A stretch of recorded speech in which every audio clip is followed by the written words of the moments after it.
this is Katie, and thank you for joining me on the My Senses, My Space podcast. And today I wanted to talk about pause wins, Pause.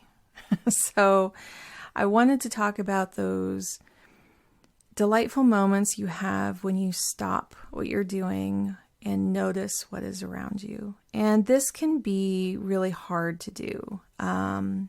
These can be like moments of joy, moments of internal reflection. It can be just stopping and smelling the roses. But we can have a lot of difficulty in actually just taking this time for ourselves. And I wanted to kind of talk about like what is getting in the way of you possibly having these moments where you get to pause and just be in that moment of joy, or even that moment of existing and just feeling your body in the environment. So is it that you need to schedule in something like this into your schedule? For me, it took blocking out a longer period of time than I was assuming it would take. So I would block out a couple hours to go and do other activities, but I would add a lot of buffer time in between them that would allow me to have an enjoyable activity, take a pause, reflect on that, kind of be in that environment, notice things around me through my senses, and then go on to another really enjoyable thing. So that's more of a weekend type experience, because that does take a lot of time out of your schedule. But if you're doing it during the day, it could be a break in between projects or your lunch break. And how do you like schedule just to have an extra 5 minutes at the end of your break where you can look out a window, where you can be outside, where you can listen to one song that's your favorite that either calms you down or pumps you up for your next thing? What could that look like? And are you allowing or just scheduling in that time and saying, I'm having a boundary for this, that this is really important for me, and I'm inserting this into the time of my whole day. And other people who might intrude on that, they're not allowed to at that moment. It's 5 minutes. Most people can wait 5 minutes. I know some people have little ones, and that may be very, very hard. I understand. And especially if you have multiple little ones, especially if they're all under the age of 7, there's something kind of magical that shifts at the age of 7. But under that, you're constantly at the beck and call. So there are times, though, if you can ask for help, that the kids are off doing something else with somebody else, or they're in another part of your home, that you can take that moment for yourself to clear your mind and just kind of be for a little while. Do you need to define what you're doing within that moment or that time that you are scheduling? Could it be that you're looking for a certain thing? So for me, what I tried, especially this last season with it being September, I really wanted to notice the turn of fall. I feel like when I finally look up for my projects, half of the leaves are all over the ground here in the northern hemisphere. And like, I'm like, where did fall go? Wait, I missed part of it. And this year I'm being very intentional and describing to myself, like, what are those things that I'm looking for? And for me, it was the tops of trees.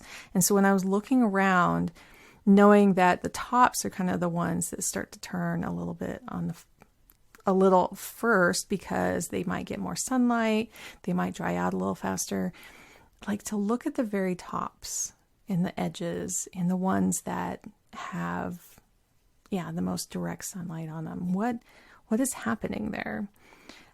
Seeing some hints of yellows, some hints of oranges. I actually found this beautiful bright green bush that is a burning bush. And these turn bright red in a few weeks, maybe probably more into October. And I noticed there was just one leaf on there that had started to turn red already. And I was like, yes, that's it. That's that magical bit right there. That's what I was looking for. But what else is it? Is it like a certain smell this time of year? I don't regularly go out to coffee shops much, but I made it a point, and I think it's been years since I actually purchased coffee out, but I made it a point to just get one this year. I really wanted to. That was another factor in how I defined experiencing this time of year. Just one little note of tasting and smelling that perfect drink that I was craving. So can you make it kind of like a scavenger hunt in your mind of like, what is it that I'm really looking for? Am I looking for a bit more rain to fall on the window pane? Do I want to feel like those crackly leaves underneath my feet? Do I want to be wearing boots when I do that? Do I want to be wrapped in a cozy sweater or blanket? Do I want to be watching some of my favorite movies or shows this time of year? And those also, like when I was doing some of that, I realized I was drawn to movies and shows that highlighted certain aesthetics. I just, for some reason, fall in New York. It was just like, I can't get enough of seeing highlights of fall in New York. Or even last night I was watching fall in Scotland. Like these were filmed much, much earlier, right? They're not being filmed right now. But there's something really evocative of like seeing that time period and knowing that time's kind of coming, kind of prepped my brain to be looking for those certain notes. And what are they doing in those movies and shows? Is it something I could reproduce a little bit? Sharing time with a loved one, sitting in a coffee shop? I don't know. I'm still exploring right now, but I'm kind of have this mental list that I'm carrying with me. So with all of this, though, when you're doing these things, there's one more question to ask. Are these bringing you satisfaction and joy? Are they filling your cup a little bit? Are they the things that you really do want to seek out right now? Not that everyone else is doing them. Like I see so many people right now shifting over their decor and stuff. And a lot of times I'll be like, no, that's not really what I want to do right now. Or if I get on that same wavelength, like I'm joining in with everyone, sometimes I feel a little let down because that's not really what I want to do.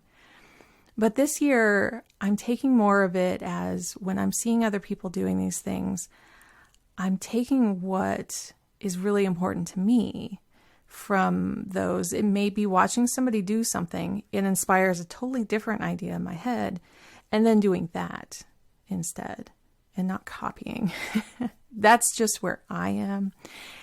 And then some things I did copy because I'm like, oh yeah, that would be so awesome to do right now.